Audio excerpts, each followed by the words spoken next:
Right. Good afternoon, everyone. I think you can probably hear me. I can't. I can't exactly hear you. But welcome to what I think is the inaugural and hopefully only year that Ignition Financial and Ignition Law will be hosting the COVID-19 know-how session, which I think we're going to run a range of these. But the first one is on cash flow and a few financial things, and also on how the government has come in respect of employment and self-employment. So I think what's going to happen, I'm just going to introduce quickly Adam and I. Adam's then going to go on and discuss the financial side of things. And then after that, I will sort of go through some of the sort of top range of the self-employed and employment stuff. You've probably heard a lot of it already. And then we're going to have some questions. Now, I think the questions are just going to be written, if that's okay, because if I kind of unmute you all, then there's going to be a lot of there's going to be a lot of people talking. Obviously, if, as is likely, we don't manage to deal with all the questions during our time available, we're delighted to do so by email afterwards. So you don't have to worry at all. So just by way of introduction, I'm David Farquharson. I'm the co-founder of Ignition Law, and one of my areas of speciality is employment law. So I've been doing this for about 20 years. I've never come across, I have to say, a situation like this, so it's as new to me as it is to you, although I've skilled up a lot, it has to be said, in the last 3 or 4 weeks. Adam is the founder of Ignition Financial, which is our sort of sister firm that does everything we do in a sort of financial and accountancy sense as well. So to kick us off, I'm just going to hand over to Adam, who's going to cover kind of everything you need to know about cash flow in the time of COVID-19. Adam.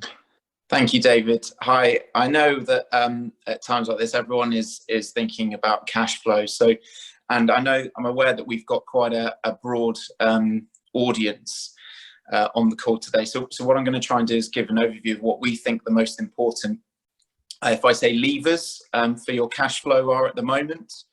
Give an overview of that, and then we'll take questions. We are going to do more webinars. So if there are any additional questions or areas that you want us to cover in more detail, just please get in touch. Okay, so with cash flow, I think one of the most important things is to try and think of it in three categories. So you've got your operational, your day-to-day cash flow, or week to week or month to month. Secondly is debt, and thirdly is equity. So if there's a couple of things to take away from what I say today, I think for now, all businesses should be looking at taking advantage of the HMRC deferrals and potentially the job retention scheme, which I know David is going to talk about. And over the next 1 to 2 months, I think all businesses should be looking at all the businesses, certainly in our audience, should be looking at R&D tax credits, whether they're eligible and whether they could apply for them now. And the secondly is in terms of loans, looking at what directors and shareholders may be able to do if there is a really urgent need. And then beyond that, looking at the government schemes, in particular startup loans and the CBILS. So I should also say that I'm sure there aren't too many people taking notes hastily, but most of the things that I'm talking through at the moment, although it's a moving feast, they are available on our COVID website. So that's ignition.financial/COVID. And we've got some FAQs there as well, if that's helpful. And we're trying to send out updates via our newsletter that I'm a founder newsletter every couple of days or so. So first of all, operational cash flows. I think the most important thing to bear in mind here is taking advantage of the deferrals from HMRC. Now, I think the VAT deferral is well known to everyone, and that's automatically happening. Perhaps lesser known is PAYE and national insurance contributions. You do need to call up HMRC to take advantage of these deferrals. There's a coronavirus helpline number, which is, if you Google search it, it's widely available. It's on our website as well. And what HMRC are doing at the moment with PAYE and national insurance contributions is they are happy to defer for between 1 and 3 months, broadly depending on what sector you're in. So hospitality and leisure, you're likely to get a 3-month deferral. Businesses, I don't know, perhaps you're in video conferencing, you might not get more than a month. They've just brought down the rate of interest as well from 3.25% to 2.75% on late payments for national insurance, and that's per annum. So it's quite a good low rate, and I would urge all businesses to consider taking advantage of that at this time. There are other things that you should be thinking about, which I'm sure you are all aware of. Collecting money in quicker from your customers. What levers can you pull there? Could you offer early settlement discounts, for example? Beyond that, I think everyone should be looking at the job retention scheme, which David will talk about, and also R&D tax credits and potentially Innovate UK grants. Okay, the next category is loans. Now, there are actually a number of SME debt type instruments around, and that have been around for a while, but I think the two most pertinent are the government startup loan scheme and the coronavirus business interruption loan scheme. The former is much more established than the latter. The coronavirus business interruption loan scheme has been a lot in the press, big announcements from Rishi, and I think, if we're perfectly honest, the banks are still iterating at the moment and trying to find their feet. There's a number of differences between the government-owned banks, so RBS and NatWest, and some of the other banks, our bank, Santander, for example, on the approach to this. One thing that does appear consistent is you need to be a business which has shown that you're financially viable and could afford this loan before the scheme was commenced. So I would suggest for startups or high growth businesses which are loss making, I would encourage you to look at the startup loan scheme as well, where you can borrow up to £100,000 for the business, as long as there are 4 directors there. So it's effectively £25,000 per director. Then finally, I think we'll just talk about equity briefly.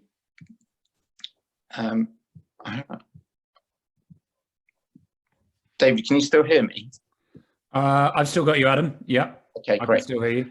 And there's still 60 people here as well. So 61, in fact, now. So I think hopefully they can as well.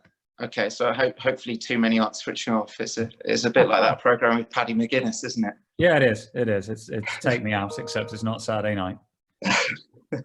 Okay, finally, so equity. What we are seeing is that existing investors are supporting and sticking by their investments, particularly in the venture capital community.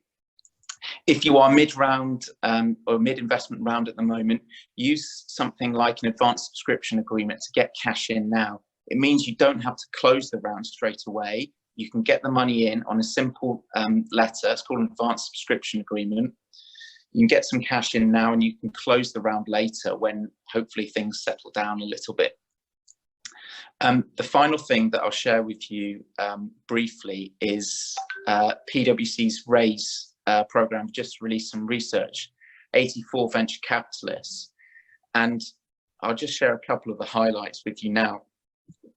They surveyed these VCs, and while they're all expecting a drop in deal volume, certainly, I think the most interesting thing for me was 75% of those surveys said they are considering both supporting existing investments and making new investments. So that is encouraging. albeit I think expectations in time to complete the deal, valuations, and the number of deals that will take place are somewhat suppressed. I think I'll pause there and I'll let David talk on the job retention scheme, if that's okay. Thanks, Adam. That's really helpful. Yeah, I'm not going to go through the entire details of all of this, but more just a summary of the main points that I feel I've been asked to give in terms of advice over the last few weeks. So I'm going to split this into employed and self-employed. Both are obviously relevant. So for employed, right, to what does it all mean? Well, what it means is the government is prepared to essentially give up to £30,000, and it has to be, it's up to 80% of your salary, up to a maximum of £30,000, to the extent that the relevant employee is furloughed. Furloughed meaning basically, number one, that you were an employee who was on the payroll on 28th of February. It doesn't necessarily mean that you weren't made redundant since then. So if somebody was on the payroll on 28th of February, they were then made redundant, you could bring them back on to the payroll now and furlough them. So that is worth bearing in mind. You do not, as an employer, have to top up the 80%. So just for example, you could say to an employee who earns 37,500, you could say, well, the government's happy to pay you 80% of your salary. We as a business cannot afford to pay your full salary at the moment. So number one, we'd like you to consent to being furloughed. And number two, unfortunately, we'd like you to consent to taking a 20% wage reduction as well. Obviously, employees that earn above 37,500, you might be asking them to take a bigger wage hit as well, because if you earn 60,000, for example, the government, you can still, if they consent, the government will still allow them to be furloughed and will pay 30,000 of that 60,000 salary. So you'd still have to find the extra 30. You can't force people to be furloughed. So it's pretty much, it's an exercise. You don't have to go through the whole exercise, but the principle of it is pretty similar to redundancy. So you're looking at your business, cash flow is tight, maybe even some elements of your business are not needed anymore, right, or right at the moment, or you're not able to run them. You've got to have a reason if you want to furlough some people and not others. That is really not discriminatory, I suppose. That is reasonable, that makes business sense, and is important to allow you that balance of carrying on your business while also being fair and responsible to employees. Now, employees should do no work during the furloughing period. Now, that kind of means, what does it mean? What's the mischief the government's trying to overcome here? Well, it's actually just to make sure that essentially companies are not fraudulent. And for example, go, right, isn't it great? Government's going to pay 80% of the salary. We're still going to earn a lot of money from this person. They're going to carry on working for us full tilt, but we only have to pay them 20% of what we used to. So no, that isn't going to work. That's actually fraud and not allowed. So bad if you do that. What you can do is, if you're a director, you can you can furlough yourself for the element of the salary that was paid through PAYE, if anything. Not anything that was paid through dividends, but the element that was paid through PAYE, you can furlough. What are you allowed to do? Well, you're allowed to keep the business ticking over in terms of filing statutory returns. You're not really allowed to talk to clients in a business sense. No harm phoning them up and seeing how they are. Another question I was asked the other day, if we do this, if we furlough everyone, are we allowed to talk to our employees going forward? Are we allowed, or do we just have to literally not talk to them for the next however many weeks or months. Well, yes, you can. This is not a scheme that's meant to stop your business from ticking over at all. It's not a scheme to make employees have, mental health issues. So, for example, if you do have a weekly Friday night Zoom check-in, where maybe you all have a bit of a drink and you all chat about what you're watching on Netflix, etc., and how you're struggling to cope with the annoying habits of your husband, wife, partner, dog, goldfish, whatever. You're all still allowed to do that. That's not banned, and I would very much recommend it because it's important to keep morale going. Important news: when's it coming? Well, you can do it as from 1st of March. So really, any employees you made redundant from 1st of March onwards, you can bring back on. You can furlough them. Any employees sort of from a few weeks ago that you started furloughing, all that time will get paid. 80% of their salary up to 37,500 will get paid by the government. But when's it coming? We are told it will be in grants that will be delivered by the end of April. And then after that, it will be on an ongoing basis, supposedly on your payroll date. So for example, May, if we continue at that point, it will come in a grant from the government on your payroll date so that your employees can get paid efficiently without you suffering cash flow deficit.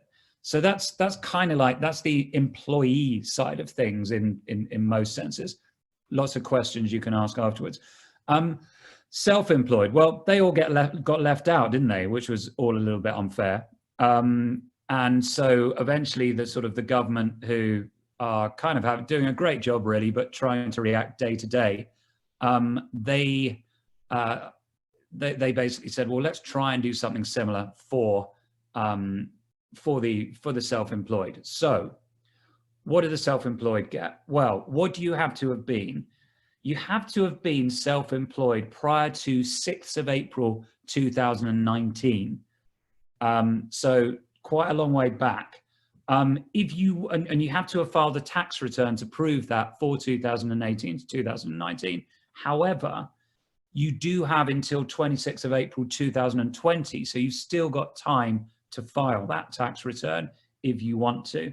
Now, what's the sort of qualifying situation? Well, you can't have profits averaging more than £50,000 a year. And unfortunately, it's a drop off a cliff at that point. So if you do, it's not that you qualify for profits that are less than that. You just actually don't qualify at all. So you can't be part of this scheme.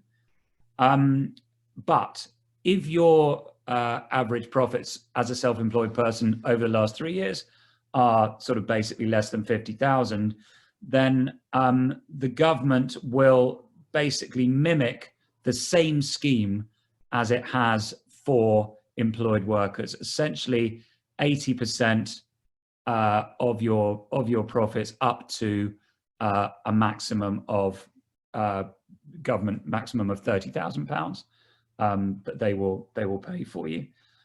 You have to have also had, it must be said, more than half your total income during those years has to have come from self-employment. So now the difference is, for the self-employed ones, you can carry on working. So if you do fall within that category, whereas an employee can't, you can. You can claim, if your profits are less than 50,000 each year, if you filed a tax return for 2018, 2019, you can claim under this scheme and you can carry on working. So in some ways, for the self-employed, pretty good really, not bad at all. And the final point that you're all going to want to know, when's it coming? June, we are told. So that is really how long you're going to have to tread water for a bit, but you can carry on working in the meantime. So hopefully that's some solace for the self-employed. Now, couple of questions I might just try and answer here. First one is, employed someone on 20th of February, but bookkeeper didn't put on payroll till March. This might be one for Adam. The March payroll states her correct start date, Well, I don't know the answer, I'm afraid, Joy, at the moment. Adam might be able to answer that. I mean, I don't know for sure.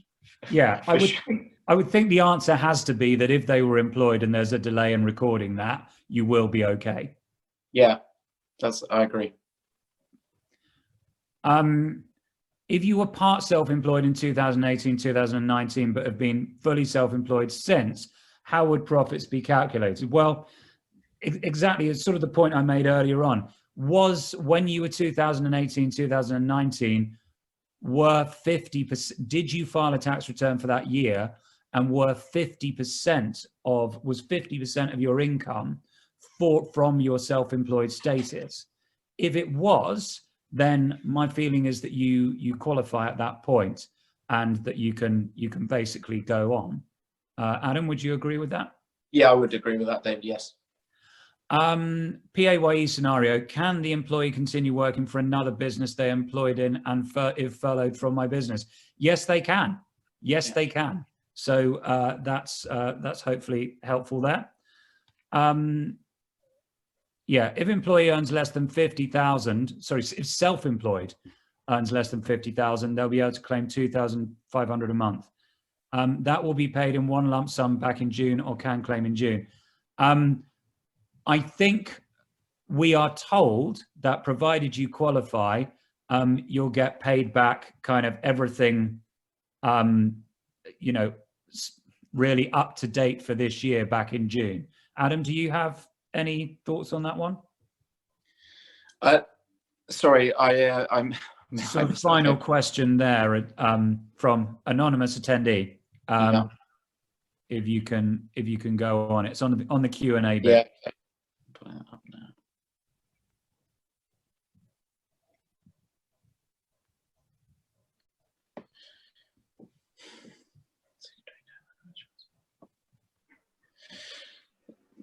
No. So further furloughing payments, they will be paid by backs to the company's bank account. I don't believe they're going to be offset against future PAYE bills. Sorry, but for the self-employed, sorry, this was, I think, or oh no, you've gone down further than that. Sorry. Richard I Cook's think question. I correctly answered the one before. And Richard's, yeah.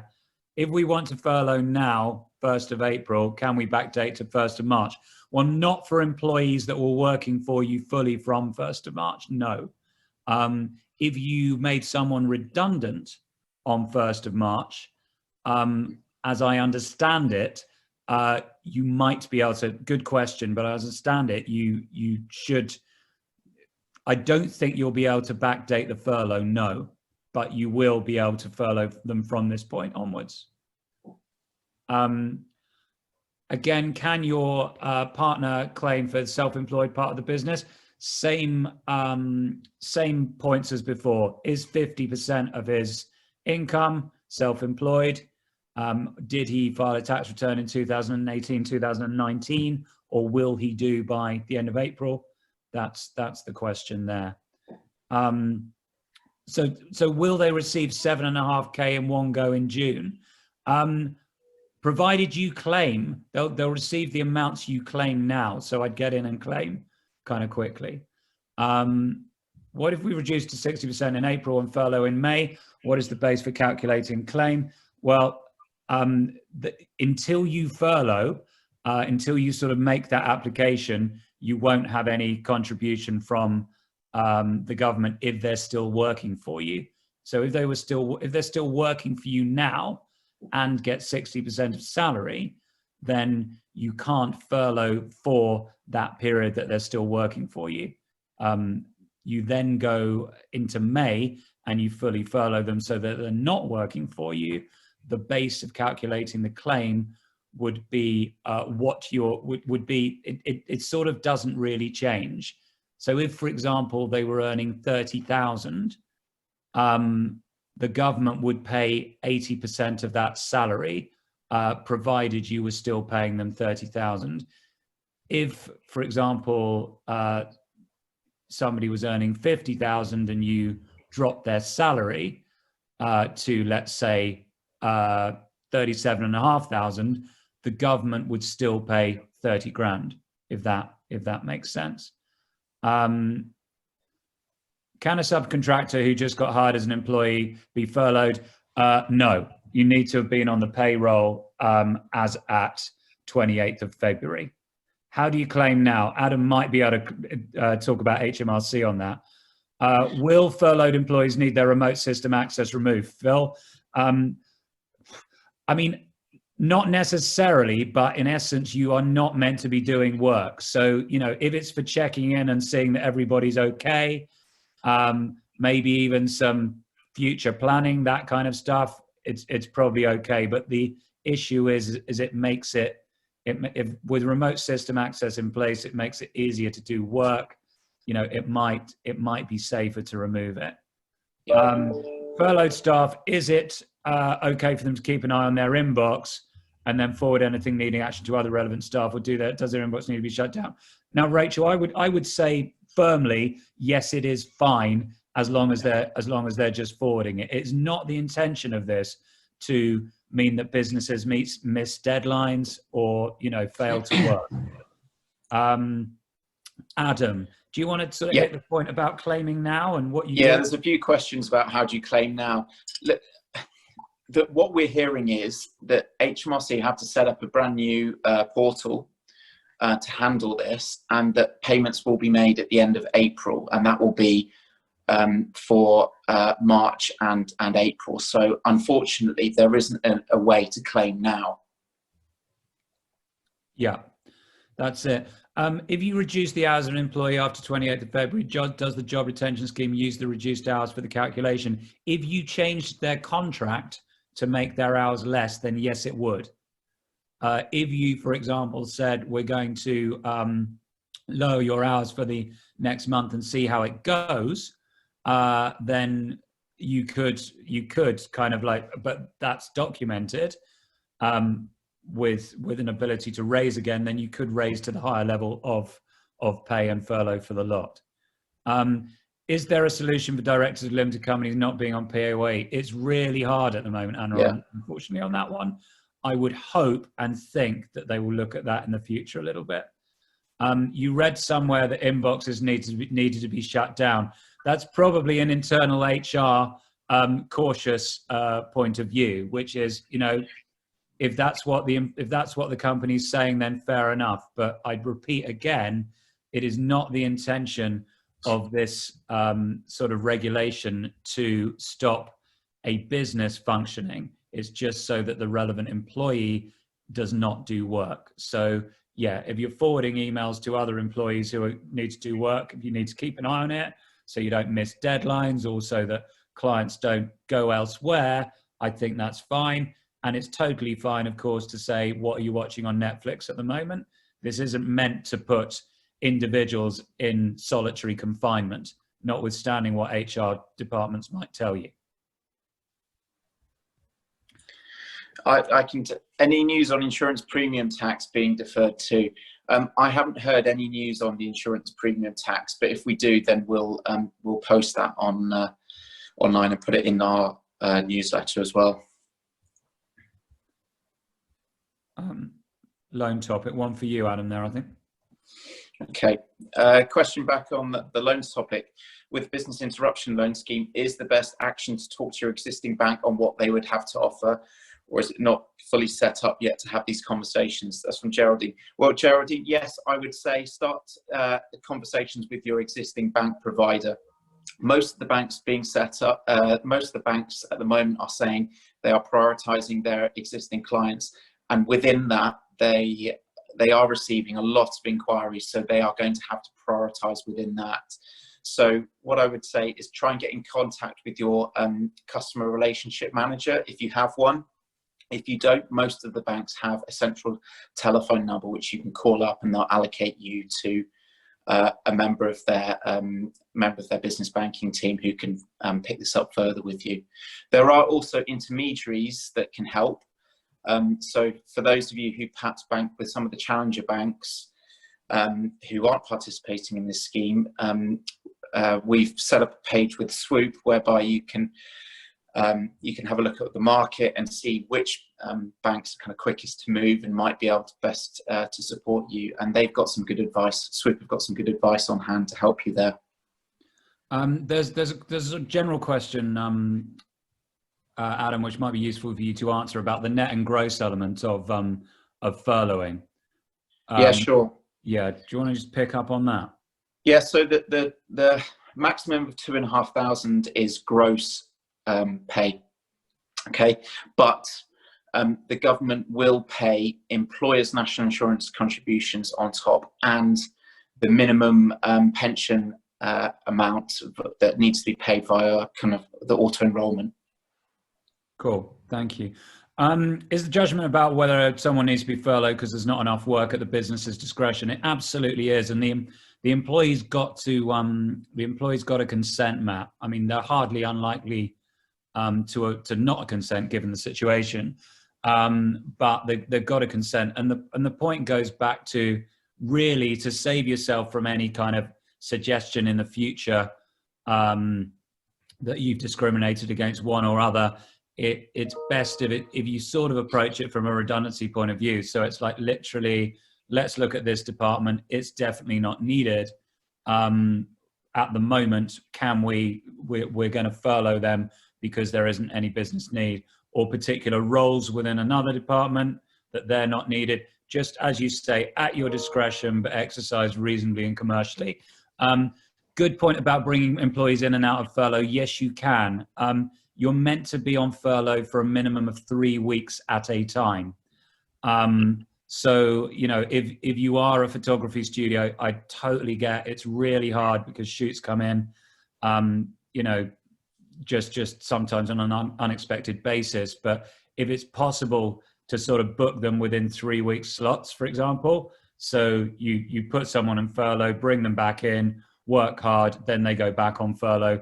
That's probably the best way to deal with it, if that's at all possible. Claiming for self-employed, yeah, different thing to furloughing, but at the same point, very similar principles. I think that's probably about it at the moment. Thanks, Rachel. Have a good afternoon on that. Just saw your message there. I think Adam's answered that question, the furlough payment and the PAYE and national insurance point. So that's probably, do you want to repeat that? I think it's gross, isn't it, basically? 2.5 Yeah, it is gross, and it will be paid by backs. Yeah. I had one other question which came in about advanced subscription agreements. So the question was, do you have to set a valuation if you're going to do an advanced subscription agreement?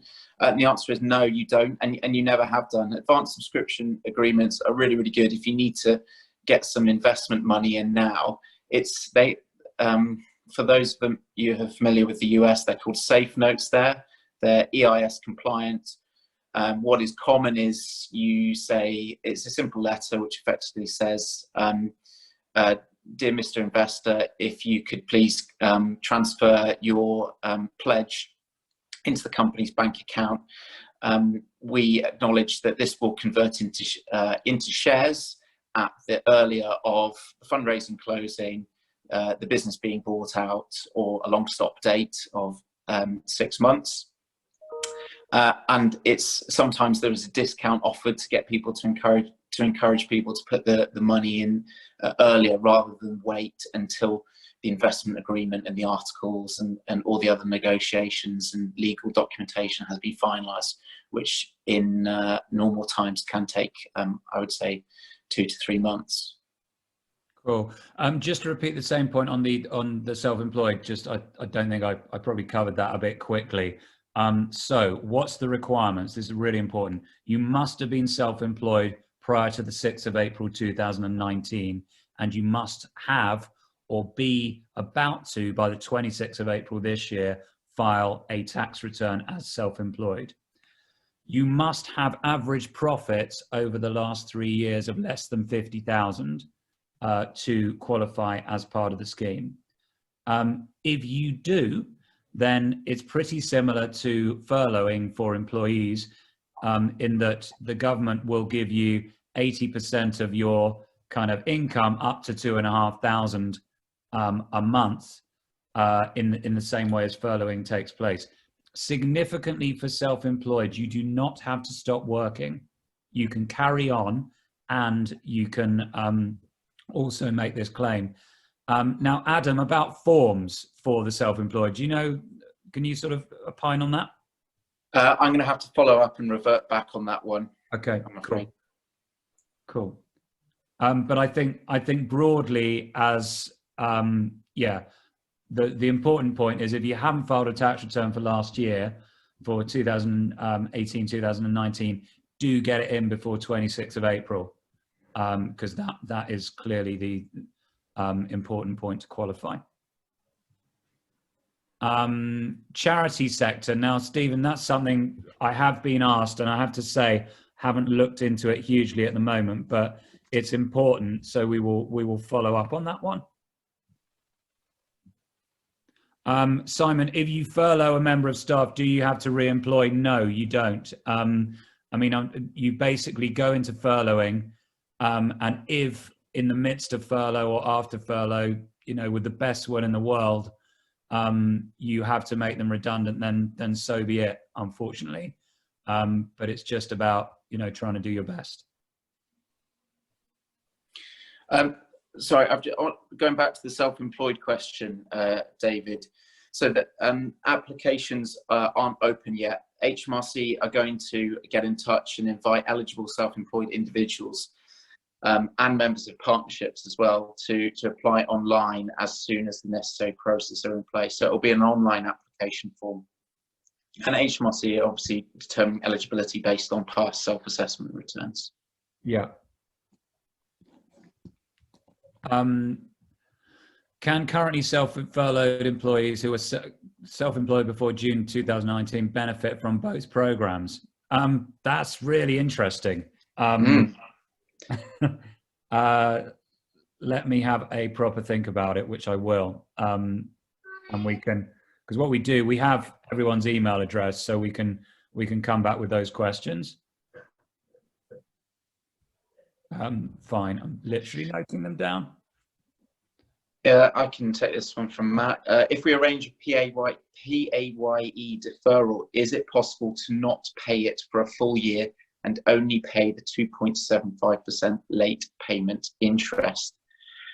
It's a good question. At the moment, we haven't seen that as an option. So we've had a number of calls with HMRC and also been making calls on behalf of our clients.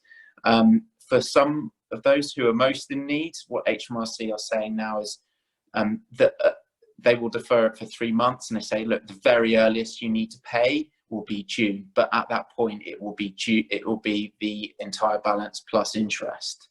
I think in prior to the COVID-19 pandemic, HMRC will arrange payment plans with you to support your business through tough times. Okay, so I would recommend just keep the line of communication open with HMRC, and I cannot stress this enough.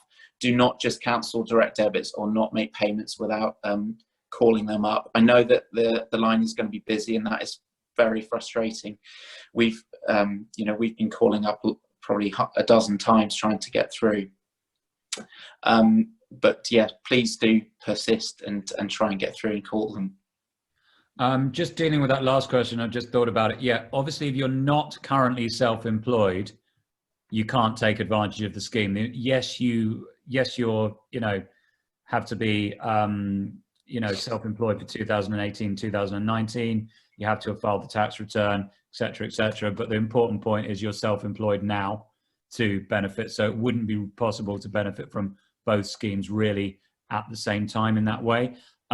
David, you can top up the additional 20% of salary to ensure the employee doesn't see a huge change if you wish. So obviously, if somebody's earning 37.5 grand, yeah, then with the 80% and the 20%, then they're covered in full. But if somebody's earning 60,000, for example, you can, as an employer, take that decision to top them up either fully or kind of with their consent, which they're likely to give and have, in my experience, say, hey, can we pay you 50 grand, something like that. Do you need to write formal letters to employees prior to being furloughed? Well, you need to ask them, yeah. And ideally, I would say a formal letter, because I know this sounds a bit of a sort of the last thing people want to think about at the moment, but it would limit the prospect. The more paperwork you have in place, really, as to why you took the decision, the more protected you are if any of these employees decide maybe to make a claim against you in the future, because there will be some mercenary employment lawyers out there, I'm sure, who are trying their luck, unfortunately. Can Australian freelancers benefit from the self-employment scheme? I think it's kind of like, well, if you filed a UK tax return for 2018-19, then yes, provided you're still, you know, self-employed within the UK.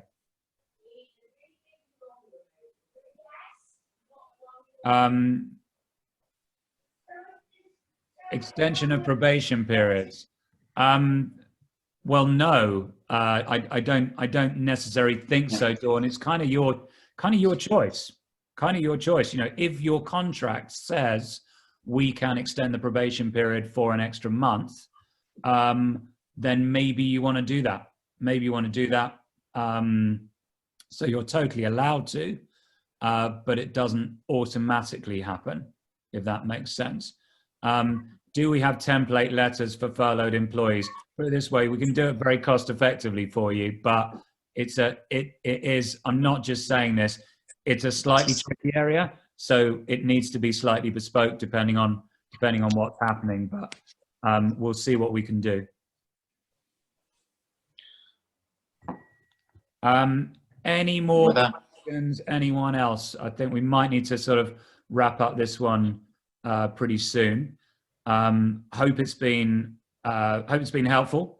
I know it's a really tough time out there at the moment, and all our thoughts are definitely with you all.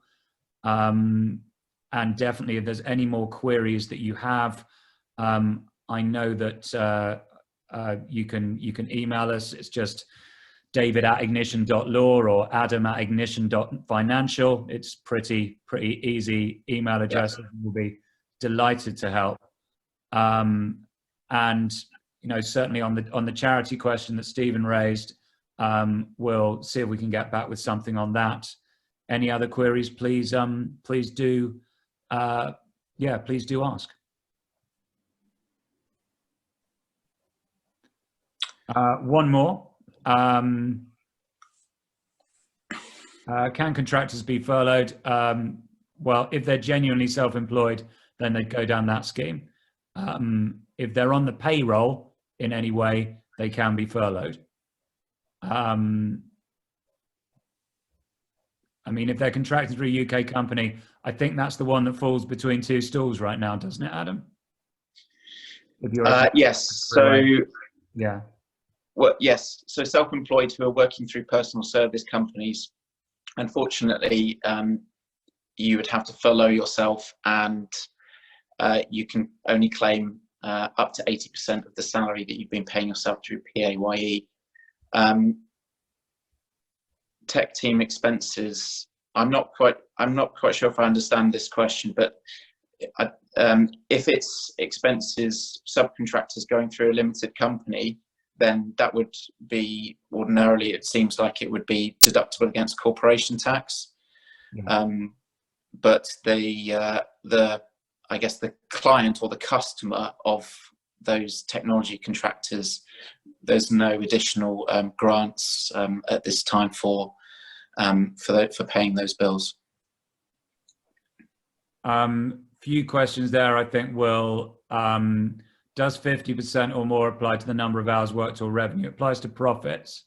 Sorry, 50,000 is the relevant thing. Your average profits 50,000, less than 50,000 over the last 3 years. Will self-employed profits be prorated over if self-employment only applied for 6 to 7 months in 2018-19? I think they will, but again, as long as you filed that tax return for the year ending 6th of April 2019. Yeah. So I think we're going to have to wrap it up now. Again, hope it's been helpful. Have a good rest of day, everyone. And delighted to speak soon. Thanks very much.